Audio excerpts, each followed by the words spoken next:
नमस्कार, जी मध्य प्रदेश छत्तीसगढ़ देख रहे हैं आप। मैं हूं आपके साथ कोमल गंगवार। 23 की सरकार में स्वागत है आप सभी का।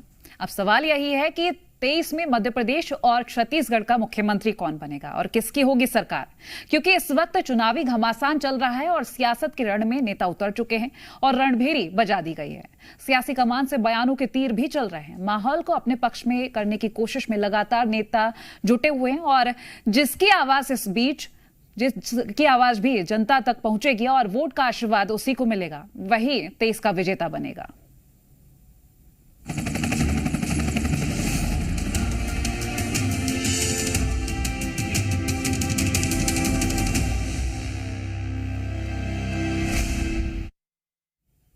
छत्तीसगढ़ के चुनावी संग्राम में अब गारंटी पर घमासान शुरू हो गया है। पीएम मोदी की चुनावी गारंटी पर कांग्रेस हमलावर है। आज कांकेर में प्रियंका गांधी ने मोदी की गारंटी पर जमकर तंज कसा और कहा कि मोदी की गारंटी चाइनीज है, यानी कि कांग्रेस पीएम मोदी को हर बयान की काट ढूंढ रही है और जवाब भी दे रही है, जैसे कि आज प्रियंका गांधी ने दिया।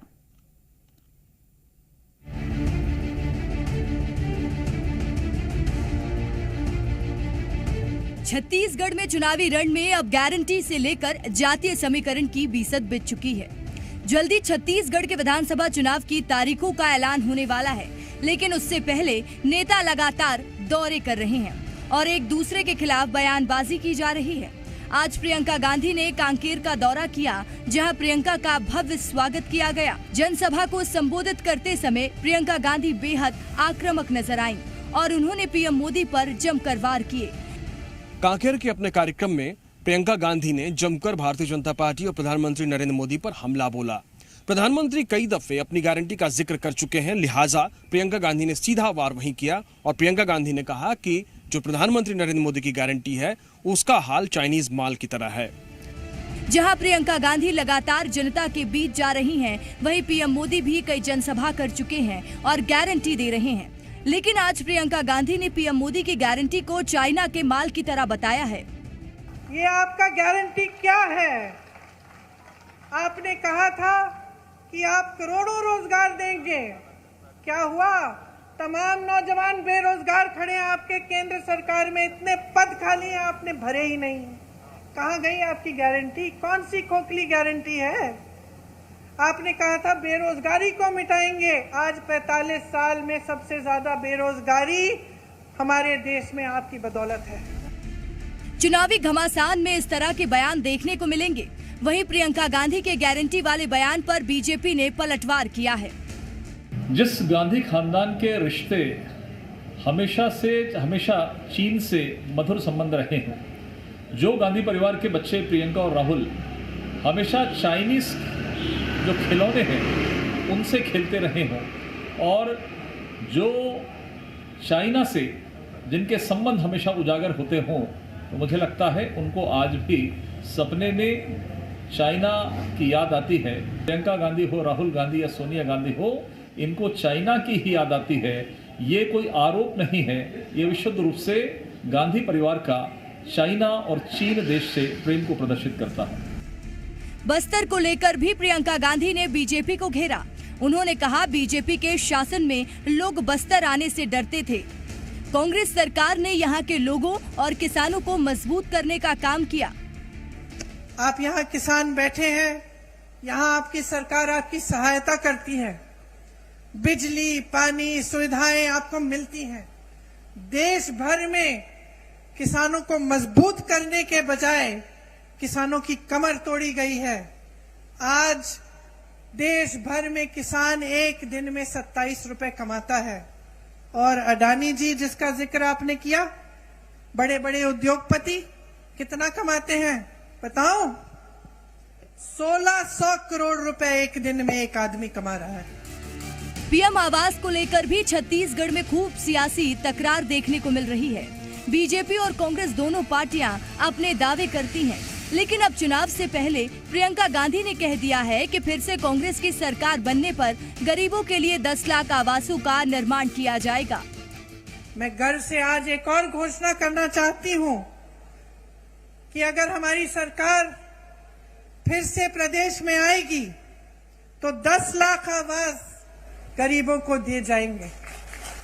छत्तीसगढ़ का जो मॉडल है वो एक ऐसा विकास का मॉडल है जिसमें ग्रामीण अर्थव्यवस्था को मजबूत किया जा रहा है, ग्रामीणों के जेब में पैसा डाला जा रहा है, ग्रामीण रोजगार बढ़ाया जा रहा है। यहां से पलायन की जरूरत ही नहीं पड़ेगी। जहां प्रियंका गांधी बीजेपी पर जमकर बरसी, वहीं सीएम भूपेश बघेल ने भी बीजेपी के 15 साल के शासन को जमकर कोसा। सीएम बघेल ने कहा कि 15 साल तक रमन सिंह को मौका मिला, लेकिन उन्होंने आदिवासियों की जमीन छीनने के अलावा कोई काम नहीं किया।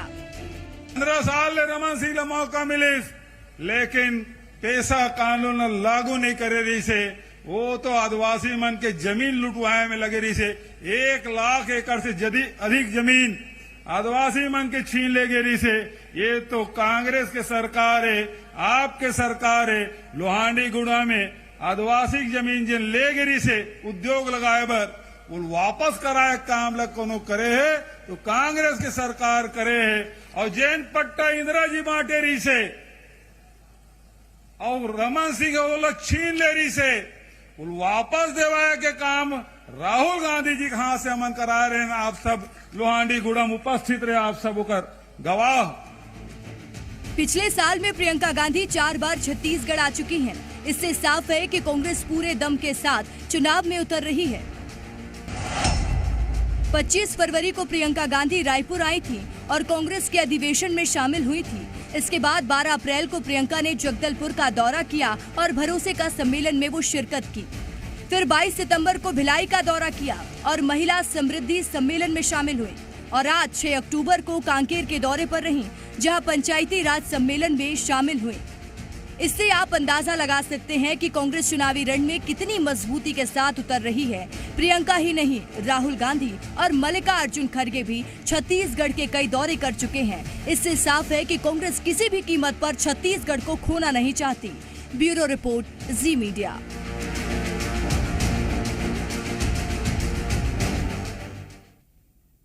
और अब की बार चुनाव में जातीय जनगणना का मुद्दा खूब उठाया जा रहा है और इसी मुद्दे के जरिए बीजेपी को घेरने की कोशिश भी है। कांकेर में कांग्रेस महासचिव प्रियंका गांधी ने जातीय जनगणना के मुद्दे को छत्तीसगढ़ में भी हवा दे दी है। प्रियंका ने ऐलान कर दिया है कि अगर प्रदेश में दोबारा सरकार बनती है तो जातीय जनगणना कराई जाएगी। वहीं बीजेपी इस मुद्दे पर कह चुकी है कि गरीब ही सबसे बड़ी जाति है।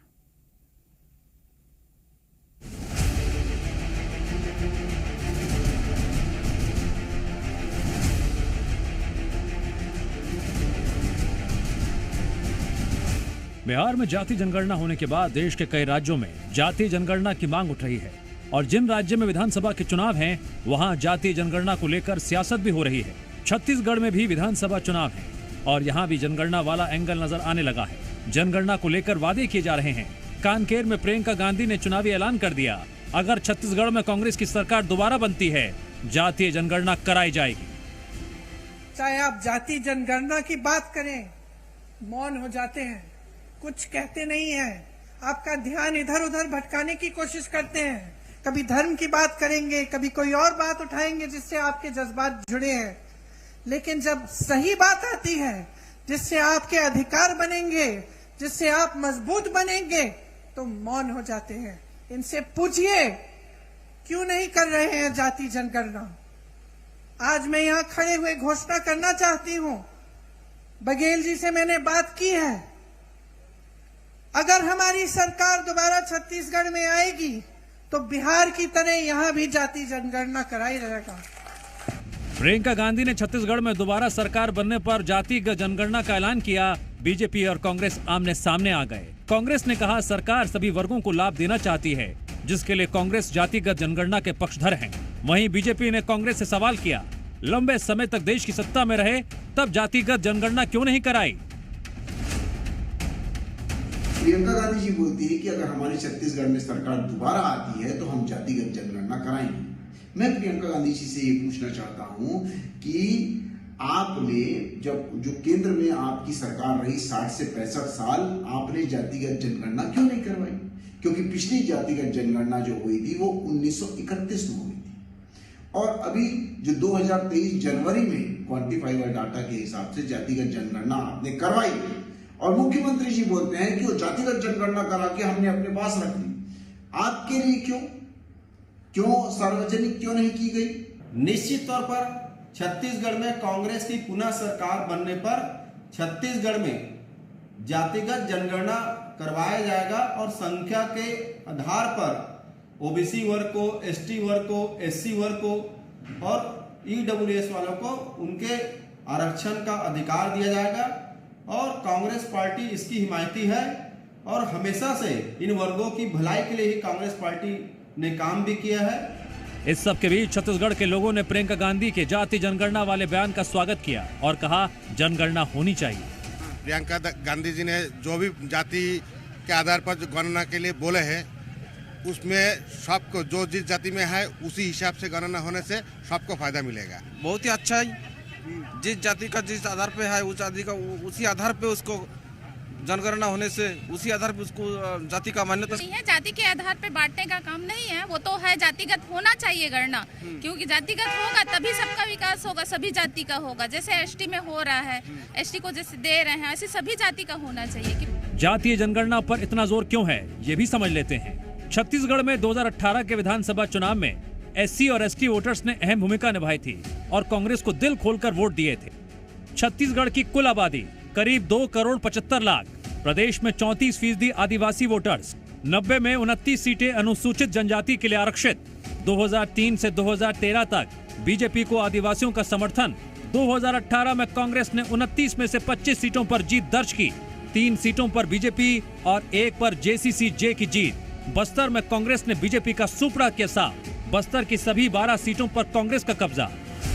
वहीं एससी वर्ग की बात करें तो छत्तीसगढ़ में एससी वर्ग के लिए 10 सीट आरक्षित हैं। 2018 में 7 सीटों पर कांग्रेस ने जीत हासिल की थी, वहीं 2 सीट पर बीजेपी और 1 पर बीएसपी की जीत हुई थी।